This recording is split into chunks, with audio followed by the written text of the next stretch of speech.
Kidd Kraddick in the morning. The Showbiz Top 5. Hey, this is Kellie Rasberry with your Showbiz Top 5 for Friday, September 4th. Won't be here with Showbiz on Monday because slaving away at this job gives me Labor Day off. Aren't you jealous? All right, you remember Jim Barraros, who was from season 1 of American Idol. It's been a long time, so let me refresh your memory. He was the one who had deaf parents, and he came out of the closet after American Idol went off the air, so really he was the first admittedly gay contestant to come forward. Anyway, he is getting married to Bill Brennan, a man he met on MySpace 4 years ago. Bill said, he was just a fan, and he wrote Jim just a message and didn't expect a response because Jim had like 10,000 friends at the time. But Jim did respond very quickly, like within an hour, so that must have been a really good profile picture that Bill had.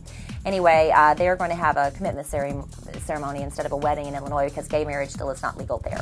Kate Hudson and Alex Rodriguez not getting married, but they are at least taking the next step by moving in together into A-Rod's New York City apartment because Kate's there all the time anyway, so why not? They've been dating since November.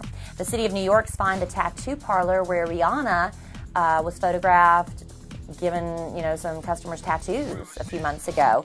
Apparently it's illegal because she's not a licensed tattoo artist. So the East Side Inc. is going to have to pay the fine, which will be anywhere from $200 to $2,000, which I'm sure is nothing compared to the amount of free publicity they've gotten out of this.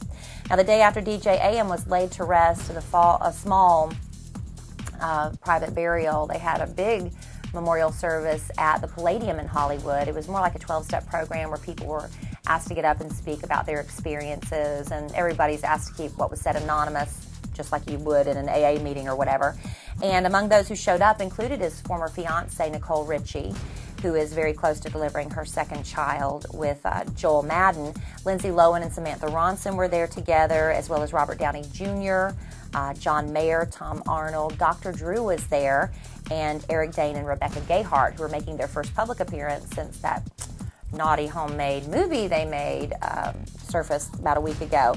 Now, in the meantime, DJ AM had been working for several months with Nike on putting out his own signature line called of Nike Dunks. It was going to have his own DJ AM logo on it, but now that's on hold. They're going to discuss with the estate what they're going to do about that. AM had an obsession with Nike kicks and had about 700 pair at the time he passed away. And then finally, after over 2 months, Michael Jackson was laid to rest last night in the Grand Mausoleum at Forest Lawn in Glendale, California. It's very private, security all the time, so fans won't be able to go pay their respects at the gravesite. And among the 200 or so mourners there for the ceremony, a lot of celebrity friends from Michael's past, including his ex-wife Lisa Marie Presley, a couple of childhood friends, when they were children. Macaulay Culkin and Corey Feldman were there. Mila Kunis was there with her boyfriend Macaulay.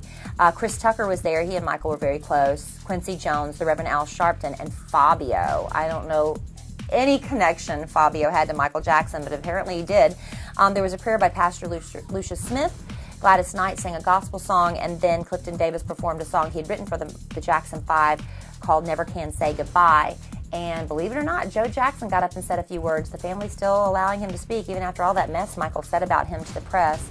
Michael's 3 children placed a crown on top of the gold coffin to symbolize his place in history as the king of pop. And then after the ceremony, everybody went over to this Italian restaurant. Fans were standing across the street screaming and, cheering for celebrities when they entered the restaurant, which might not have been quite appropriate. So Michael Jackson's family, they had their Rolls-Royce Phantoms and their SUVs pull around the back of the restaurant so they could go in privately.